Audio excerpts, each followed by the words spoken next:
अस्सलाम वालेकुम students, Pakistan law academy की तरफ से मैं हूं मोहम्मद उज़ैर अमीर। आज के इस लेक्चर में हम लोग डिस्कस करने जा रहे हैं जो हमारे एलएलबी 4 इयर्स प्रोग्राम का फर्स्ट सेमेस्टर का जो पहला पेपर है, क्वांटिटेटिव रीजनिंग, हमारे एचईसी और पाकिस्तान और पंजाब यूनिवर्सिटी और इस्लामिक यूनिवर्सिटी भावलपुर के दिए गए सिलेबस के अकॉर्डिंग जो इसका यानी कि कोड इसके टॉपिक्स हैं और वो टॉपिक्स वगैरह को जो चैप्टर्स में डिवाइड किया गया है, हम हर टॉपिक को वन बाय वन करके डिस्कस करेंगे और हम जानेंगे कि उस टॉपिक में क्या क्या पॉसिबल लॉन्ग क्वेश्चन या शॉर्ट क्वेश्चन या एमसीक्यूज बन सकते हैं, और अगर वो पेपर में आ जाए तो हम उन्हें कैसे टैकल करेंगे। और इसके अलावा वो जो एक टॉपिक है उसका क्या मीनिंग है और उसमें क्या मेन मेन हेडिंग्स है। मैं कोशिश करूंगा कि हर टॉपिक को ब्रीफ एक्सप्लेन कर सकूं और आपका मेन जो कॉन्सेप्ट है वो क्लियर हो सके, ताकि ये जो लेक्चर है लेंथी ना हो। सबसे पहले मैं बता दूं कि ये जो कंप्लीट सब्जेक्ट है इसके टोटल 3 चैप्टर्स हैं जो कि एच से या पीयू का आप दोनों का सिलेबस देख सकते हैं, उसमें साफ साफ मेंशन किए गए हैं। अब जो हमारे पास पहला चैप्टर है उसका थोड़ा लेंथ सबसे लेंथी है, बाकी जो 2 चैप्टर्स हैं वो यानी कि उसके हाफ हाफ के बराबर हो जाते हैं। अब ये जो 3 चैप्टर्स हैं इनके थोड़े तो यानी कि नाम भी आप लोगों को पता होने चाहिए। सबसे पहला चैप्टर है न्यूमेरिकल लिटरेसी, दूसरा है फंडामेंटल मैथमेटिकल कॉन्सेप्ट और तीसरा है हमारे पास फंडामेंटल स्टैटिस्टिकल कॉन्सेप्ट। तो यानी कि पहले हम लोग क्या करेंगे, जो न्यूमेरिकल यानी कि जो नंबर्स का नॉलेज है उसकी लिटरेसी के बारे में जानेंगे। लिटरेसी वैसे जानने को कहते हैं, इल्म वगैरह को कहते हैं लिटरेचर। दूसरे नंबर पे हमारे पास फंडामेंटल मैथमेटिकल कॉन्सेप्ट के जो मैथ है ना उसके जो बुनियादी कॉन्सेप्ट हैं, कोई हम एडवांस लेवल पर नहीं स्टडी करेंगे क्योंकि हमारी डिग्री का नाम है एलएलबी। ठीक है, और उसके अलावा नेक्स्ट हमारे पास स्टेटिस्टिकल है, उसमें भी हम लोग सिर्फ उसके जो मेन फंडामेंटल्स है ना, जो यानी कि बुनियादी उसके कॉन्सेप्ट हैं जो सबसे यानी कि इम्पोर्टेंट है, सिर्फ वही सिलेबस में डिस्कस करेंगे। अब जो हमारे पास सबसे पहला चैप्टर है स्टार्ट करते हैं। उसमें हमारे पास सबसे पहला जो टॉपिक है उसका नाम ही क्या है, क्वांटिटेटिव रीजनिंग। अच्छा, ये जो यानी कि टॉपिक्स की लिस्ट मैंने बनाई हुई है, ये मैंने एचईसी और पंजाब यूनिवर्सिटी के दिए हुए सिलेबस के अकॉर्डिंग तमाम जो यानी कि टॉपिक्स हैं उनमें से यानी कि जो लॉन्ग क्वेश्चन वगैरह बन सकते हैं, जो शॉर्ट क्वेश्चन बन सकते थे, उनको मैंने डिवाइड किया है और ये हमारे जो नोट्स हैं उसमें ये तरतीब फॉलो अप की गई है। ठीक है, बाकी जो क्वांटिटेटिव रीजनिंग का मेन यानी कि स्टार्टअप है ये एचईसी के सिलेबस में नहीं है, मगर मैंने पुटअप की है। उसकी वजह यही थी कि ताकि आपको जो आप सब्जेक्ट पढ़ने जा रहे हैं उसका जो बेसिक नॉलेज है, उसकी बेसिक यानी कि टाइप्स हैं या जो उसके इंपॉर्टेंस है वो अंदाजा हो सके। तो सबसे पहला टॉपिक का नाम क्या है हमारे पास, क्वांटिटेटिव रीजनिंग। अब क्वांटिटेटिव रीजनिंग ये हमारे सब्जेक्ट का मेन टाइटल है, तो अब समझ लें कि ये सब्जेक्ट किस चीज के बारे में। हम लोग जानते हैं कि दुनिया में मेन 2 तरह के कॉन्सेप्ट्स होते हैं। हमें किसी भी चीज को अगर मैयर करना है तो उसके मेन यानी कि 2 ही बुनियादी तरीकेकार होते हैं, या तो हम उसकी क्वालिटी देखते हैं या फिर हम उसकी क्वांटिटी देखते हैं। जैसे लाइक मैं कहता हूँ कि अहमद एक अच्छा लड़का है, ठीक है, या फिर मैं कहता हूँ कि फातिमा एक अच्छी लड़की है। ठीक है, अब ये अच्छा लड़का अच्छी लड़की तो है वो तो ठीक है, अब ये क्वालिटी हो गई। अब मैं ये नहीं कह सकता कि जो अहमद है वो 15 किलो अच्छा लड़का है और जो फातिमा है यानी कि वो 18 किलो अच्छी लड़की है। क्यों? क्योंकि वो क्वालिटी है। ठीक है, जो क्वालिटी है उसको हम लोग क्वांटिटी में नहीं नाप सकते। मगर अगर हम ये बात करते हैं कि ना क्लास में कितने लोग बैठे हुए हैं, तो वो क्या है, वो क्वांटिटी है। ठीक है, या मैं कहता हूँ कि ये कितने लीटर दूध है, तो वो भी क्वांटिटी है। या मैं कहता हूँ कि ये कितने किलो यानी कि माल्टे हैं वगैरह वगैरह, तो वो भी क्या है, वो एक क्वांटिटी, एक मिकदार है, एक अमाउंट है। ठीक है, अब हम उसमें यानी कि फिर आ जाता है क्वांटिटेटिव रीजनिंग। अब जो क्वांटिटेटिव मतलब क्या है कि हम यहाँ पे क्वालिटी की बात नहीं करेंगे। हम कहीं पर भी ये नहीं कहेंगे कि जनाब यानी कि ये चीज़ अच्छी है, ये बुरी है, ये ऐसे है वैसे है, नहीं। हम मेन क्या कहेंगे, हम मेन ये कहेंगे कि जो हमारे पास यानी कि कोई भी अगर हमें फार्मूला वगैरह दिया जाता है, कोई मैथ का कोई कॉन्सेप्ट आ जाता है, तो ये हमारी डेली लाइफ में कुछ भी, तो हम उसके ऊपर जब रीजनिंग करते हैं, रीजनिंग का मतलब होता है कि चीज़ के ऊपर सोच विचार करना। मैं सबसे यानी कि कॉमन एग्जांपल देता हूँ। अगर हम लेने जाते हैं चिकन, ठीक है, और चिकन वहाँ पर है जनाब अगर 600 पर केजी है, ठीक है, और हम उसे कहते हैं कि जनाब हमें 200 रुपये की चिकन दे दें, तो अब यानी कि अगर 150 किलो से तो फिर तो 1 पाव यानी कि 250 ग्राम दे देता। मगर अब हम उसे क्या कहते हैं कि जनाब 200 रुपीज की देनी है। तो अब तो उसके लिए हमें या उसको जो भी यानी कि हमें क्या करना है, उसको कैलकुलेट करना होगा कि 200 रुपीज की कितनी चिकन बनेगी। तो हम उस टाइम के जो रेट और प्राइस और क्वांटिटी वगैरह को जो यानी कि फाइंड अप करेंगे, उसको हम क्या कहते होते हैं, क्वांटिटेटिव रीजनिंग। क्या हम रीजनिंग कर रहे हैं, सोच विचार कर रहे हैं, ठीक है, और क्या कर रहे हैं, देन क्वांटिटी फाइंड कर रहे हैं अब 200 रुपीज की चिकन की। ठीक है, तो ये सबसे फेमस एग्जांपल है और इसको क्या कहते हैं, क्वांटिटेटिव रीजनिंग। ठीक है, अभी आपका मेन कॉन्सेप्ट है, अभी ये जो टॉपिक है इसके अंदर मैंने तकरीबन 3 से 4 मेन यानी कि क्वेश्चन बनाए थे। पहला क्वेश्चन है हमारे पास, importance of quantitative reasoning in daily life. पहला इसका यानी कि इंपॉर्टेंस क्या है, इंपॉर्टेंस क्या है इसकी कि हम अपने डेली की जो अपनी लाइफ की जो एक्सपेंसिव वगैरह जो शॉपिंग वगैरह होती है उसमें इस्तेमाल करते हैं। ठीक है, सबसे फेमस। इसके अलावा फिर नेक्स्ट हमारा क्वेश्चन था उसमें यानी कि टाइप्स ऑफ क्वांटिटेटिव रीजनिंग। तो जो टाइप्स है वो हमारे पास मैथमेटिकल क्वांटिटेटिव रीजनिंग है, मैथमेटिकल रीजनिंग है, एनालिटिकल रीजनिंग है, इसके अलावा लॉजिक एंड रीजनिंग है, इसके अलावा स्टेटिस्टिकल रीजनिंग है। तो ये इसकी टाइप है, फिर हर टाइप का आगे मीनिंग है, उसकी एग्जाम्पल है। तो मैं सब कुछ नहीं बता सकता क्योंकि आगे बहुत कुछ बताने को रहता है। ठीक है, तो यानी कि ये मेन क्वांटिटेटिव रीजनिंग है। फिर इसके कुछ एस्पेक्ट्स भी हैं। ठीक है, क्वांटिटेटिव रीजनिंग के कुछ एस्पेक्ट्स हैं। ठीक है, जिसमें यानी कि हम कह सकते हैं कि वो उसके मेन कंपोनेंट्स हैं, जिसमें हमारे पास मैथ है, अलजेब्रा है, ज्योमेट्री है एंड स्टैटिस्टिक्स है। तो यानी कि ये सारे क्या हैं, ये सारे मिलकर क्वांटिटेटिव रीजनिंग का मेन सब्जेक्ट बनाते हैं। अब दूसरा सवाल क्या है, क्वांटिटेटिव रीजनिंग वर्सेस मैथ। अब मतलब क्या है कि जो क्वांटिटेटिव रीजनिंग है और जो मैथ है, उनके दरमियान में यानी कि क्या फर्क है। ठीक है, अब बात यह है कि हमने मैथ पढ़ी हुई है बचपन में, मैट्रिक तक कंपलसरी होती है। तो वो जो मैथ होती है उसमें सिचुएशन क्या होती है, उसमें यही होती है कि ना हम लोग सिर्फ और सिर्फ नंबर्स की बात करते हैं, फार्मूलाज की बात करते हैं। ठीक है, उसमें हमारे पास जो मोस्टली वैल्यूज होते हैं वो हमने यानी कि अननोन वैल्यू फाइंड करनी होती है, अलजेब्रा वगैरह मिलकर बना होता है। मगर जो क्वांटिटेटिव रीजनिंग है ना, वो सिर्फ मैथ की यानी कि बाउंड नहीं है। क्वांटिटेटिव रीजनिंग का स्कोप उससे बहुत ही ज्यादा है। इसमें ज्योमेट्री भी आ जाती है, इसमें स्टैटिस्टिक्स भी आ जाती है, इसमें रीजनिंग यानी कि हम लोग कोई भी रियल लाइफ एग्जांपल्स वगैरह है तो उनको भी हम लोग यानी कि इसमें इम्प्लीमेंट करके उसके यानी कि हल निकाल रहे होते हैं, फार्मूला यानी कि प्रॉब्लम जो है वो सॉल्व कर रहे होते हैं। अब नेक्स्ट है हमारे पास इंपोर्टेंस ऑफ नंबर्स। ये पहले नंबर्स हैं, ठीक है, उसके बाद इंपोर्टेंस ऑफ नंबर्स है। अब नंबर्स की बात करें तो सबसे पहले नंबर्स यानी कि डिफरेंट टाइप्स के होते हैं, बचपन से जानते हैं। इवन नंबर 2 4 6 8 10 12 14, उसके अलावा ऑड नंबर्स, ठीक है, 1 3 5 7 9 11 13 15 17। तो यानी कि ये टाइप्स ऑफ नंबर्स हैं। अब ये मैंने 2 बता दिए हैं, इसके अलावा 8 और भी हैं। ठीक है, होल नंबर्स भी होते हैं। ठीक है, और मैंने कहा काफी सारे टाइप्स ऑफ नंबर्स हैं। फिर अगर ये क्वेश्चन आ जाता है, फिर हम हर टाइप का नाम लिखेंगे, उसका मतलब लिखेंगे। ठीक है, फिर उसके साथ में एग्जाम्पल लिख देंगे। ठीक है, अब ये नंबर्स यानी कि टाइप्स आ गई। उसके बाद इंपोर्टेंस ऑफ नंबर्स। हमारे चैप्टर का नाम क्या था, न्यूमेरिकल लिटरेसी। न्यूमेरिकल में जो न्यूमेरिकल है ना, वो सेल्फ बात करते हैं नंबर्स की।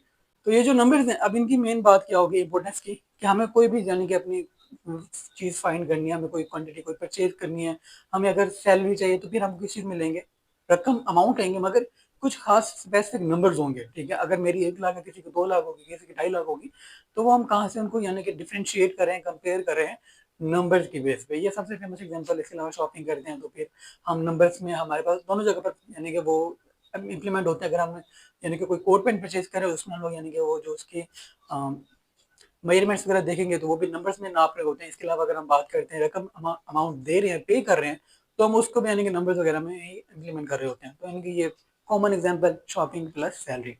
अब नेक्स्ट है हमारे पास basic arithmetic operations. Basic arithmetic operation. अब ये जो अरिथमेटिक ऑपरेशन कौन से, जो बचपन से पढ़ते आ रहे हैं हम लोग। ठीक है, plus minus multiply and divide. ठीक है, ये जो 4 है ना, ये सबसे बेसिक है। इसके अलावा भी और 2 4 हैं, परसेंटेज है, इसके अलावा प्रोपोर्शन है, रेशियो है, वगैरह वगैरह। तो ये बेसिक अरिथमेटिक ऑपरेशन है। अब इसमें हमारे पास क्या है, अगर वो टॉपिक दे देता है राइट डिटेल में बेसिक अरिथमेटिक ऑपरेशन, तो फिर हम लिखेंगे सबसे पहला कौन सा है, एडिशन, फिर क्या है सब्सट्रैक्शन, फिर क्या है मल्टीप्लिकेशन, फिर क्या है डिवाइडिंग। ठीक है, तो यानी कि ये क्या है, ये 4 बेसिक है, इसके अलावा 4 और भी हैं। ठीक है, तो अब नेक्स्ट है हमारे पास स्टैंडर्ड यूनिट। हम लोग इनको क्या कहते होते हैं, SUI।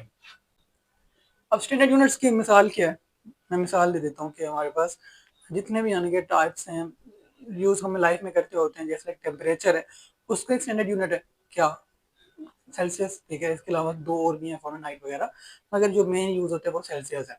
ठीक है, उसके अलावा अगर हम बात करते हैं किसी चीज़ की लेंथ की, ठीक है, तो यानी कि उसका क्या है, लेंथ का स्टैंडर्ड यूनिट क्या होता है, मीटर। ठीक है, उसके अलावा अगर हम बात कर लेते होते हैं स्पीड की, तो वो यानी कि किलोमीटर पर आवर। इसके अलावा यानी कि हज़ार किस्म के और भी इसके स्टैंडर्ड यूनिट्स मौजूद हैं। ठीक है, प्रेशर का अपना है, मास का अपना है, इसके अलावा वेट का अपना है। ठीक है, तो यानी कि ये सारे क्या हैं, ये स्टैंडर्ड यूनिट्स हैं। तो अगर वो कह दे तो फिर हम हर चीज़ के अंदर वो लिखेंगे कि जनाब standard unit of temperature, standard unit of weight, standard unit of speed, standard unit of pressure वगैरह वगैरह। ठीक है, अब नेक्स्ट है हमारे पास conversion between metric and imperial system. अब इतना कोई यानी कि ये छुपा हुआ नहीं है, मगर हमें नाम नहीं पता तो इसलिए हम लोग थोड़ा कंफ्यूज हो जाते हैं। अब जैसे लेकिन हम बात करते हैं कि ना, कि हम कहते हैं कि जो केक है ना वो 2 पाउंड का है। ठीक है, और हम कहते हैं कि ये जो हमारे पास यानी कि एप्पल है ना, ये 1 kg है। अब 1 kg यूज कर रहे हैं, वहां पे हम लोग पाउंड यूज कर रहे हैं। दोनों में फर्क क्या है, हम लोग उसका भी यानी कि वेट ही गेन कर रहे हैं, उसका भी हम लोग वेट ही काउंट कर रहे हैं। ठीक है, तो फर्क क्या हो रहा है यहाँ पे एट द एंड, कि वो जो है ना वो मैट्रिक सिस्टम है और वो इंपीरियल सिस्टम है। ठीक है, अब हम उसको कन्वर्ट कैसे करेंगे कि 1 kg is equal to 2.20 pound. ठीक है, तो यानी कि इस तरह करके हम क्या करते होते हैं, कि एट द एंड वो यानी कि उसको कन्वर्ट करते हैं कि ना 1 केजी के जो यानी कि हमारे पास वो एप्पल्स हैं वो कितने पाउंड्स के बराबर हैं। या इसके अलावा जैसे हम बात कर लेते हैं जो लेंथ का यानी कि जो मीटर जो लेंथ का यानी कि जो स्टैंडर्ड यूनिट है वो मीटर है, मगर जो इंपीरियल सिस्टम है उसमें क्या है, उसमें हमारे पास फीट है। ठीक है, फीट है, इंच है। अब 1 metre is equal to 3.34 feet, ठीक है, या फिर 1 feet is equal to 12 inches. तो यानी कि ये क्या है, अब हम लोग क्या करेंगे, एक मैट्रिक सिस्टम को क्या करें, कन्वर्ट करें इंपीरियल सिस्टम में। ठीक है, तो यानी कि वो क्या है, वो कन्वर्जन है। इसके कुछ रूल्स हैं, हर एक का अपना लेंथ का अपना वेट का अपना है। ठीक है, तो यानी कि ये 8-10 ये भी हैं, तो यानी कि आपस में सारे एट द एंड क्या कर रहे हैं, मैच अप कर रहे हैं, एक दूसरे के साथ रिलेट कर रहे हैं। तो इनको आप अपने रियल लाइफ एग्जांपल्स के साथ समझेंगे, बहुत आसान है। हालांकि क्वांटिटेटिव रीजनिंग मेरी स्पेशलिटी नहीं है, ठीक है, मेरी तो क्या किसी की भी नहीं है, क्योंकि ये सिंपल एक नॉलेज है। इसमें बस क्या है कि मैथ, स्टैटिस्टिक्स और ज्योमेट्री को उन्होंने क्या कर दिया, मिक्सअप कर दिया, और मिक्सअप करके कह दिया कि एलएलबी के बच्चों को आना चाहिए।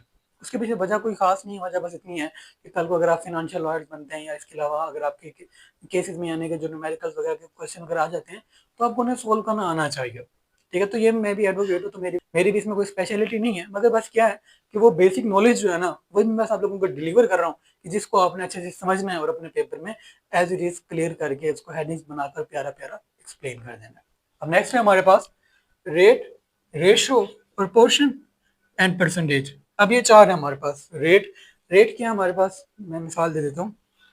रेट के जब मैं सबसे फेमस एग्जांपल की थी कि just like 90 rupees per KG of Apple या चिकन, जो मर्जी आने का। तो अब ये रेट है किस चीज का, एप्पल का, कि 1 किलो के लिए प्राइस कितनी देनी पड़ेगी, 90। अगर स्पीड की बात करें तो उसका भी रेट बन जाता है 90 किलोमीटर पर आवर। ठीक है, तो ये भी रेट है। तो यानी कि हर चीज का रेट होता है। उसके अलावा अगर हम बात कर लेते हैं रेशो की, तो रेशो क्या होता है कि हम एक चीज को दूसरे से कंपेयर कर रहे होते हैं। तो उसमें रेशो में क्या हो जाता है कि अगर एक चीज दूसरे से डबल है, तो फिर हम उसे 1:2 लिखते हैं। अगर एक चीज दूसरे के बिल्कुल बराबर है तो हम 1:1 लिखते हैं। अगर एक चीज दूसरे से 3 गुना ज्यादा हैवी है तो हम उसे 1:3 लिखते हैं। ठीक है, अब नेक्स्ट है हमारे पास प्रोपोर्शन। प्रोपोर्शन में क्या करते होते हैं, तनासुब देखते हैं। ठीक है, वो डायरेक्ट प्रोपोर्शन है, इनवर्स प्रोपोर्शन। ठीक है, उसमें ये होता है कि ना, अगर यानी कि जस्ट लाइक मैं कहता हूँ कि ना, अगर डिमांड एक चीज की बढ़ रही है, सपोज करें जैसे ऑयल है, अगर उस ऑयल की कंजम्पशन बढ़ जाए तो उसकी डिमांड बढ़ेगी। ठीक है, अगर जैसे इलेक्ट्रिक गाड़ियां आ रही हैं, तो जो ऑयल की यानी कि वो डिमांड है वो कम हो रही है। ठीक है, तो उसकी वजह से उसकी प्राइस भी कम हो रही है। डिमांड कम होने से जब प्राइस कम होती है, इसे क्या कहते हैं, ये डायरेक्ट प्रोपोर्शन है। मगर उसके ऑपोजिट सिचुएशन, अगर यानी कि डिमांड कम हो रही हो और फिर प्राइस बढ़ रही हो, तो इसे क्या कहते होते हैं, इसे इनवर्स प्रोपोर्शन कहते हैं।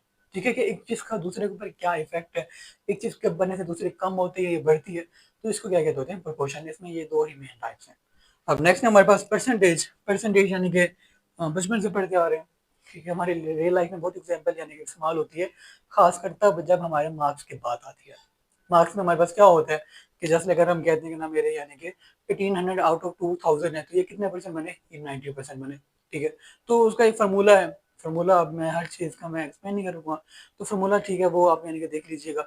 वो जो फार्मूला है वो आप समझ लें, तो उससे क्या होता है कि अगर वो परसेंटेज कोई भी सवाल दे दे, तो आपको वो हल करना आना चाहिए।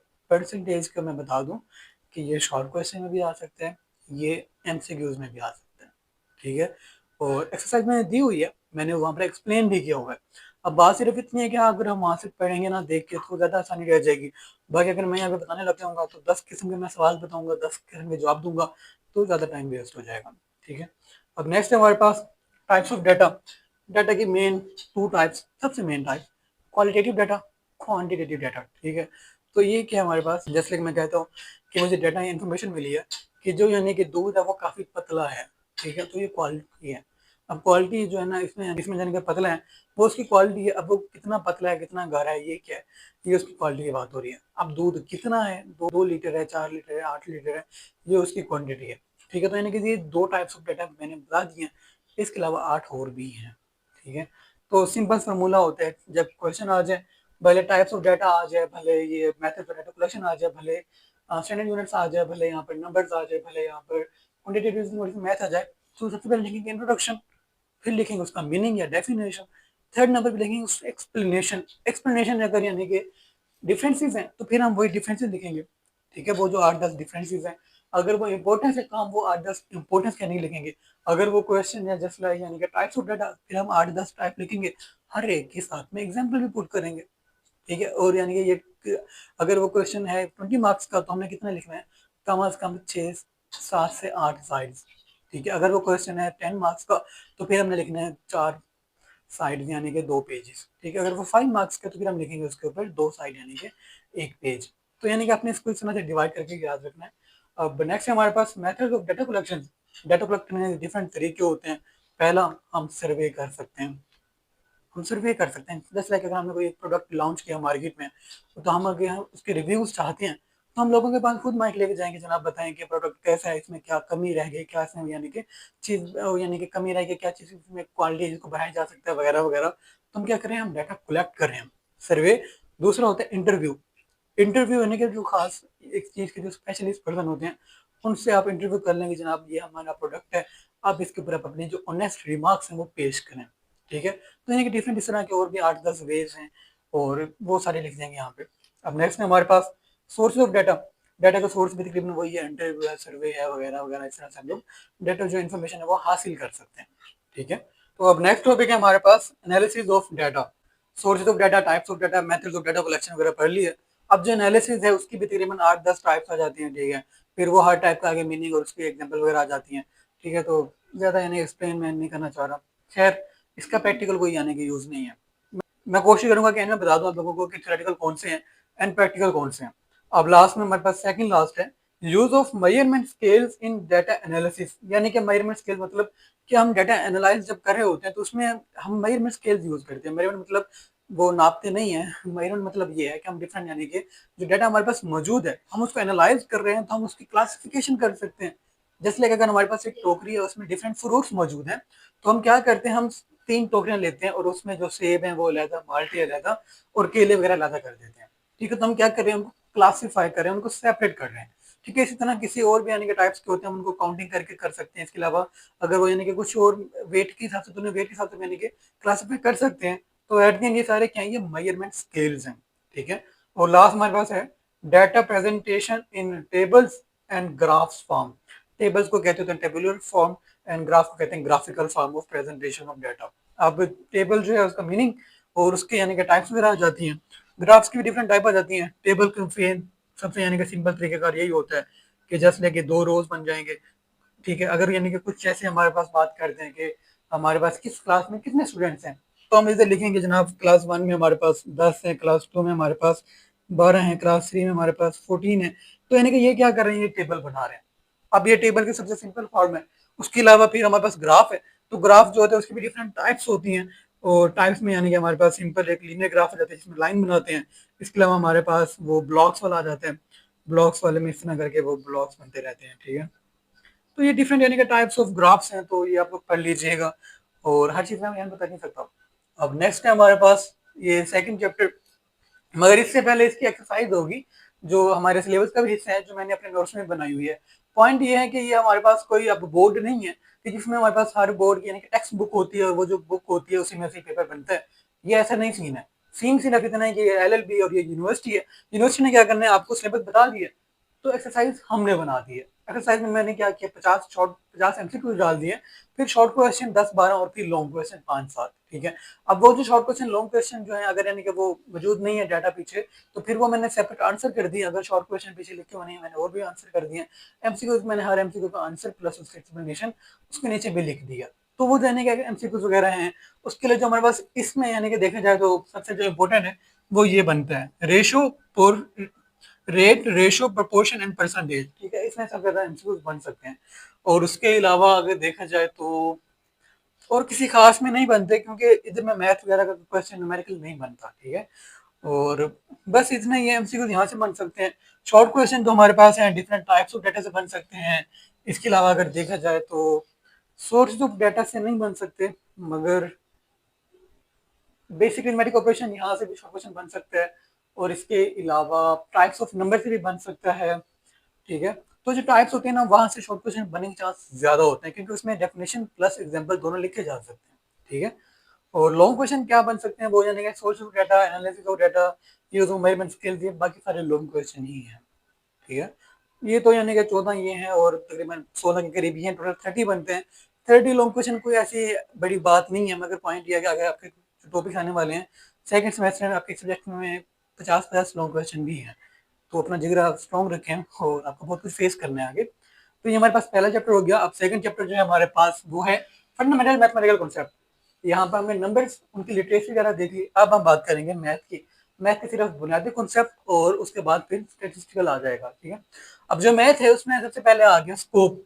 Scope of fundamental mathematical concept, यानी कि वो कौन से हैं जो यानी कि बुनियादी बुनियादी हैं, ठीक है। उसमें हमारे पास वो नॉलेज ऑफ नंबर्स, ठीक है। इसके अलावा जो बेसिक अरिथमेटिक ऑपरेशंस हैं, वो अलजेब्रा और ज्योमेट्री वगैरह। तो यानी कि जो 8-10 चीजें मेन मेन जो यानी कि एलिमेंट्स हैं मैथ के, वो क्या है, इसका एक यानी कि स्कोप है। अब नेक्स्ट है हमारे पास बेसिक ऑफ ज्योमेट्री। ज्योमेट्री में हमारे पास क्या होता है, जस्ट लाइक लाइंस होती हैं, ठीक है, डॉट्स होते हैं, और इसके अलावा ब्लॉक्स होते हैं, और सर्कल्स होते हैं, ट्राइंगल होती हैं, एंगल होते हैं। तो ये क्या है, ये ज्योमेट्री के यानी कि एलिमेंट्स हैं। अब नेक्स्ट है हमारे पास ज्योमेट्रिक पैटर्न्स। पैटर्न्स हमारे पास 2-4 वैसे ज्यादा फेमस हैं। ट्राइंगल, ठीक है। इसके अलावा ये जो रेक्टेंगल या स्क्वायर जो होते हैं जिनको पॉलीगॉन कहते हैं, वो सर्कल, ठीक है। और इसके अलावा यानी कि बन सकते हैं काफी हेक्सागोन वगैरह वगैरह बन सकते हैं।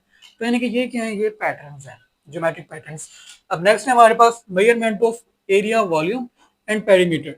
अब डिफरेंट हमारे पास शेप्स होती है, ठीक है। डिफरेंट यानी कि सर्कल है, उसका रेडियस फाइंड कर सकते हैं, ट्राइंगल है, स्क्वायर है, या इसके अलावा जस्ट लाइक अपना रेक्टेंगल है। तो उन सबका एक फार्मूला है। अब उनका एरिया फाइंड करने का फार्मूला अलग है, वॉल्यूम फाइंड करने का अलग है, पेरीमीटर फाइंड करने का अलग फार्मूला है।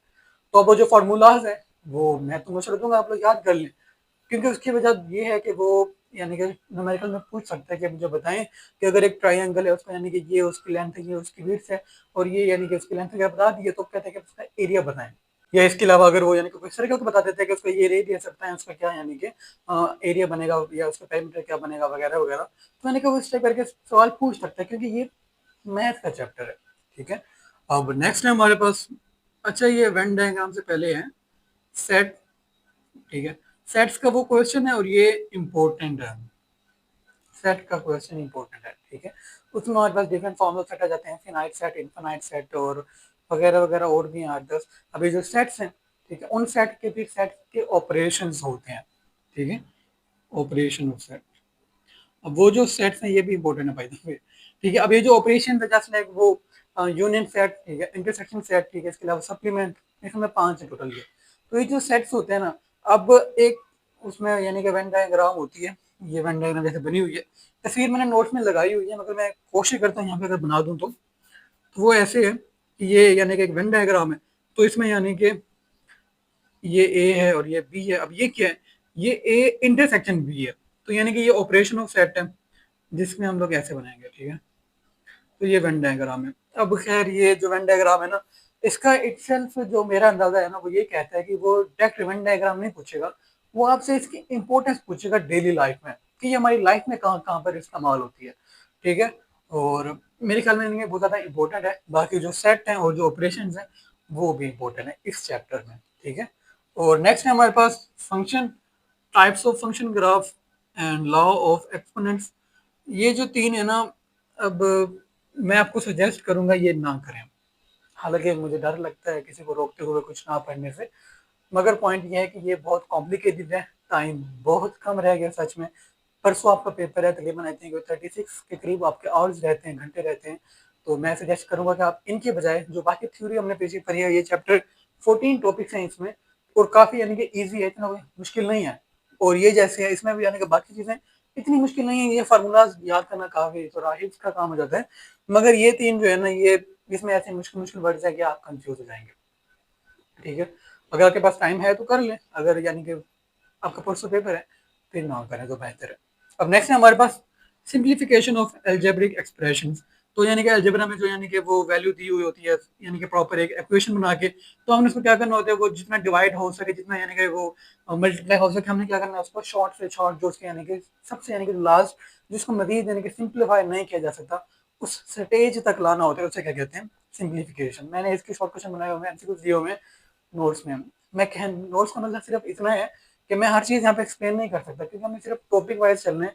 हम एक एक टॉपिक एक्सप्लेन ज़्यादा नहीं कर सकते यहाँ पे, ठीक है। अगर आपके पास कोई और किताब है, कोई भी और किताब है, आप वहाँ पर देखेंगे जाहिर सी बात है उधर भी यही टॉपिक है, तो ये एक्सप्लेन किया हुआ होगा, ठीक है। आप वो भी कर सकते हैं, हमारे नोट्स लाजमी नहीं है, मगर मेरे हिसाब से मेरे नोट्स बेस्ट हैं।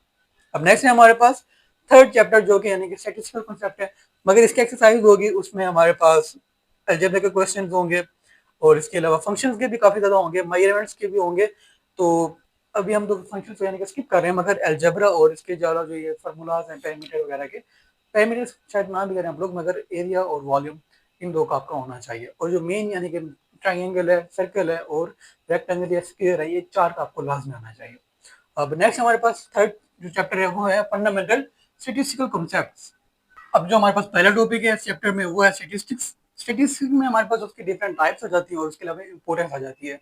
जो टाइप्स है उसमें हमारे पास डिस्क्रिप्टिव है, ठीक है, जिसमें डाटा यानी कि डिस्क्राइब किया गया होता है टेबल्स की फॉर्म में या फिर ग्राफ्स की फॉर्म में, डिफरेंट और फॉर्म्स में। और उसके अलावा जो हमारे पास डिफरेंट दूसरी यानी कि इसका है वो इन्फरेंशियल, उसमें हम इन्फरेंट कर रहे होते हैं, इन्फर कर रहे होते हैं कोई चीज़, यानी कि प्रिज्यूम कर रहे होते हैं कि अगर ये हालात ऐसे रहे तो कल को ये चीज़ यानी कि हो सकती है, जैसे हम लोग कोई चीज़ प्रिडिक्ट कर रहे होते हैं। और इनकी टाइप्स आगे मेरे ख्याल में 8-10 हैं, मगर जो टाइप हैं ये वाले डिस्क्रिप्टिव प्लस इन्फ्लुएंशियल, इन दोनों में डिफरेंस भी एक लॉन्ग क्वेश्चन है। ठीक है, तो यानी कि हमारे टोटल 3 क्वेश्चन हो गए। पहला पहला टाइप्स ऑफ स्टैटिस्टिक्स, दूसरा हमारे पास differentiate between descriptive and influential statistics, और तीसरा है हमारे पास इंपॉर्टेंस ऑफ स्टैटिस्टिक्स। उसके काफी सारे फायदे हैं, ठीक है, मैथ से थोड़ा डिफरेंट है मगर तकरीबन फायदे तकरीबन दोनों के सेम ही हैं, ठीक है। और नेक्स्ट है हमारे पास सैम्पलिंग टेक्निक्स। सैम्पलिंग ये होती है कि ना, जस्ट लाइक अगर ये पूरी आबादी है, अब जस्ट लाइक ये वकीलों की आबादी है, ठीक है, वकील बन रहे हैं तो वकीलों की पूरी वकला कॉलोनी होती है, वकीलों का पूरी अदालत जो होती है उसमें चैम्बर सबके इकट्ठे होते हैं। तो वो जो एक वकीलों की कॉलोनी है उसमें अगर हम यानी कि 2-4 पढ़े लिखे लोगों को पिक करते हैं और उनको यानी कि उनका सर्वे कर लेते हैं या उनसे इंटरव्यू कर लेते हैं, तो वो जो 2-4 वकील थे वो रिप्रेजेंट कर रहे थे पूरी वकला कम्युनिटी को, लॉयर्स कम्युनिटी को, ठीक है। तो वो यानी कि सर्वे वगैरह कर रहे हैं, तो हम ये क्या कर रहे हैं, ये सैंपल है और ये कंप्लीट यानी कि पॉपुलेशन है, आबादी है, ठीक है। इसको क्या कहते हैं, ये सैंपल करना, सैंपलिंग करना, इसकी डिफरेंट टेक्निक्स होती हैं, इसके डिफरेंट पर्पसेज या इसके डिफरेंट बेनिफिट्स होते हैं। तो ये हमारे पास 2 लॉन्ग क्वेश्चन है, ठीक है। अब नेक्स्ट है हमारे पास डाटा समराइजेशन। डाटा हमारे पास काफी यानी कि ज्यादा दिया गया होता है, हम इसको समराइज करते हैं, इकट्ठा करते हैं, मुख्तसर करते हैं, ठीक है, उसको यानी कि टेबल्स बना के, ठीक है। इस जैसे लाइक हमारे पास अगर बच्चे काफी सारे हैं, एक स्कूल में 1000 बच्चे हैं और एक ही क्लास में यानी कि 50-50 बच्चे हैं, तो अगर हम उनका रिजल्ट परसेंटेज बनानी है तो हम डाटा समराइज करेंगे, ठीक है। हम कहेंगे कि हाँ भाई इस क्लास में टोटल यानी कितने बच्चे थे, इतने स्टूडेंट्स के इतने टोटल मार्क्स बनते हैं और उन सबके इतने इतने आए हैं। तो हम इस तरह यानी कि डाटा समराइज करके बहुत जल्दी से क्या करेंगे, एवरेज निकाल लेंगे। तो ये क्या है, ये डाटा समराइज करना है। फिर इसमें 2 तरह के सवाल, डाटा समराइजेशन टेक्निक्स इटसेल्फ और उसके फायदे। दूसरा सवाल, जो फायदे हैं वो जहां तक बात है वो इंसान खुद बना सकता है, उसमें कोई लिमिटेशन नहीं। बाकी जो डाटा समराइजेशन टेक्निक्स हैं उसमें अगर आप ये हेडिंग्स सही से यानी याद कर लें तो अंदर एक्सप्लेन खुद भी कर सकते हैं, एग्जाम्पल खुद भी बना सकते हैं। अब नेक्स्ट है हमारे पास measurement of central tendency plus disruption. पहले सेंट्रल टेंडेंसी जो है इसके यानी कि तकरीबन 4-5 तकरीबन मेन रूल्स हैं। उसमें हमारे पास एक होता है मीन होता है, ठीक है, उसके अलावा मोड होता है, उसके अलावा रेंज होता है। तो इन सब का अपना एक तरीका होता है, यानी कि मीन जो होता है ना वो एवरेज करने को कहते हैं। उसके लिए हम क्या करते हैं कि भाई जितने नंबर्स हैं उन सबको आपस में सम करके, और जितने टोटल अगर 3 है तो डिवाइड बाई 3 करेंगे तो वो यानी कि उनकी एवरेज निकल आएगी, ठीक है। इसके अलावा मोड है, फिर रेंज है, रेंज में यानी कि मिनिमम कितना मैक्सिमम कितना, मोड में फिर जो उनका यानी कि हाफ कितना बनता है वगैरह वगैरह। तो ये यानी कि मेरे ख्याल में आई थिंक 4 या पता नहीं 5 है। तो ये सेंट्रल टेंडेंसी के कुछ यानी कि मेन प्रिंसिपल्स हैं और मेरे ख्याल में इनका फायदा भी लॉन्ग क्वेश्चन है, ठीक है। अब नेक्स्ट है हमारे पास इसी तरह के सेंट्रल यानी कि ये मेजरमेंट और डिसरप्शन भी है। और उसके बाद प्रिंसिपल्स ऑफ काउंटिंग, काउंटिंग करने के डिफरेंट तरीके हैं, मल्टीप्लिकेशन रूल है, एडिशन रूल है, डिफरेंट और भी रूल्स हैं 8-10। तो उन सब के यानी कि अपनी मीनिंग और उन सब का अपना एग्जाम्पल्स, ठीक है। और नेक्स्ट है हमारे पास प्रोबेबिलिटी, यानी कि इसको कहते होते हैं वैसे मुमकिन है, यानी कि जिस चीज के चांसेस हों, शायद उर्दू में कहते हैं इसको, शायद, ठीक है। तो यानी कि अब प्रोबेबिलिटी जो होती है ना, ये मतलब यही होता है कि ना ये चीज हो सकती है, नहीं भी हो सकती है। जैसे हमारे पास डाइस होता है, डाइस डाइस कहते होते हैं वो जो लूडो का छक्का होता है, उसके अब यानी कि टोटल 6 रोक होते हैं, ठीक है। अब हम फेंक दें तो फिर उसकी प्रोबेबिलिटी कितनी है, 1/6। तो यानी कि 6 में से कुछ भी आ सकता है, उसमें से छक्का आने के चांस सिर्फ कितने हैं, यानी कि अगर हम कहें तो 6 में से सिर्फ 1 चांस है उसका, 1/6, ठीक है। इस तरह की प्रोबेबिलिटी अगर यानी कि जैसे अगर हम टॉस क्वीन करते हैं तो फिर वो क्या उसमें यानी कि 1/2 है कि दोनों में से एक या ये होगा या ये होगा। तो ये प्रोबेबिलिटी है, ठीक है। और इसके तकरीबन हमारे पास आई थिंक 7-8 टाइप्स हैं, एग्जांपल्स हैं। और नेक्स्ट है हमारे पास priori probability and relative probability. तो इनके दरमियान डिफरेंस है। जो ये प्रायोरिटी होती है इसमें हम लोग एक्सपेरिमेंट नहीं करते, सिर्फ बातें करते हैं, थ्योरेटिकल बातें करते हैं। और जो रिलेटिव होती है इसमें हम लोग एक्सपेरिमेंट कर करके साबित करते हैं कि हाँ भाई ये बात जो हमने की थी ये सच थी। ठीक है, जैसे कि मैं अभी टॉस और क्वीन की बात करता हूँ, मैं कहता हूँ कि जनाब अगर ये ऊपर फेंकेंगे तो दो ही यानी कि ऑप्शन है, या तो इसका यानी कि हेड आएगी या टेल आएगी, तीसरा कोई ऑप्शन नहीं है। तो ये मैं बात कर रहा हूँ तो सिर्फ प्रायोरी है। अगर मैं इसका एक्सपेरिमेंट करके टॉस करके दिखाता हूँ फिर दिखाता हूँ तो ये क्या है, ये रिलेटिव अप्रोच है। ठीक है, और इसके भी फिर बाद में एक्सरसाइज आ जाती है। एक्सरसाइज वही हमारे पास, मैंने कोशिश की है कि हर टॉपिक यानी कि सेपरेट यानी कि एमसीक्यूज बना दूं, और ये मैंने तमाम में कोशिश यही किया। शॉर्ट क्वेश्चन जो है वो मैंने डेफिनेशन को पिकअप किया हुआ है। ठीक है, लॉन्ग क्वेश्चन जो है वो मेरे ख्याल में आई थिंक वो टेबल बनाना, ग्राफ बनाने वाले के ऊपर बात की गई है। और इस तरह करके ये तकरीबन तमाम यानी कि पूरी बुक है पूरी। और एमसीक्यू की बात करें तो वो यानी कि मैंने बताया इंपॉर्टेंट जो है वो ये चार है: rate, ratio, proportion and percentage. और शॉर्ट क्वेश्चन के लिए टाइप्स ज़्यादा इंपॉर्टेंट है क्योंकि डेफिनेशन प्लस एग्जाम्पल पूछी जा सकती है। लॉन्ग क्वेश्चन फिर ये सारे हैं। और मैंने ये तीन स्किप करने का कहा था। और इसके अलावा जो यानी कि अगर बात की जाए तो मेरा मशवरा एट द एंड यही होगा कि जो हमारे दिए गए नोट्स उनको अच्छे से कवर अप कर लें। और अगर आपको कोई यानी कि परसों का पेपर है तो अगर आप चाहें तो फिर आप हमसे यानी कि रब्ता करके हमारे नंबर पे हमें क्या कर सकते हैं कि मैं आपको यानी कि वो जो इंपॉर्टेंट क्वेश्चन हैं वो भी भेज दूंगा। और इसके अलावा जो हमारे पास डिफरेंट यानी कि एमसीक्यूज अगर वो देंगे तो मैं आपको वो स्क्रीनशॉट्स भी भेज दूंगा। ठीक है, जो आपकी हेल्प हो सकी वो हम कर देंगे। बाकी हम लोग नोट्स सेल करते हैं, पीडीएफ में नहीं प्रोवाइड करते, तो ये कुछ रूल है हमारा। बाकी इंशाल्लाह जल्द हम इन नोट्स को बुक के फॉर्म में पब्लिश भी करवाएंगे। एंड इस वक्त सिर्फ मसला सिर्फ इतना है कि हम लोगों ने लेक्चर्स कंप्लीट रिकॉर्ड नहीं किए हुए, तो हम लोगों ने प्रॉपर सेशन नहीं प्रोवाइड किया तमाम सब्जेक्ट्स का। मगर इंशाल्लाह हमारी कोशिश पूरी है कि हम सेकंड सेमेस्टर में तकरीबन तमाम सब्जेक्ट्स के लेक्चर प्रोवाइड करेंगे। हर टॉपिक के ऊपर एक कंप्लीट डिटेल लेक्चर होगा। जैसे हमने यहाँ पे बात की सिर्फ एक टॉपिक के ऊपर 1 मिनट 2 मिनट वहाँ पर कंप्लीट यानी कि पूरा बात की जाएगी, डिस्कस किया जाएगा सारे टॉपिक्स की तमाम हेडिंग्स को वन बाय वन करके व्हाइट बोर्ड पर वीडियो लेक्चर्स में। और फर्स्ट सेमेस्टर के हम लोग बनाएंगे, मगर अभी आप लोग एग्जाम्स हैं जो आपके जूनियर्स होंगे हम लोग उनके लिए बनाएंगे। और आपके सेकंड सेमेस्टर में जो क्वांटिटेटिव रीजनिंग नंबर 2 है उसके ऊपर इंशाल्लाह काफ़ी अच्छे लेक्चर प्रोवाइड किए जाएंगे। और इसके साथ ही ये लेक्चर खत्म होता है। मुझे नहीं लगता कि मुझे कुछ और बताने की जरूरत है। खैर, इसके साथ ही लेक्चर कंप्लीट होता है। आपको कोई भी क्वेश्चन हो आप पूछ सकते हैं। Thank you so much. अल्लाह हाफिज़। अगर पूछे जहां हमसे हमें किससे मोहब्बत है, सभी के खून में शामिल है यू कतरा कतरा पाकिस्तान।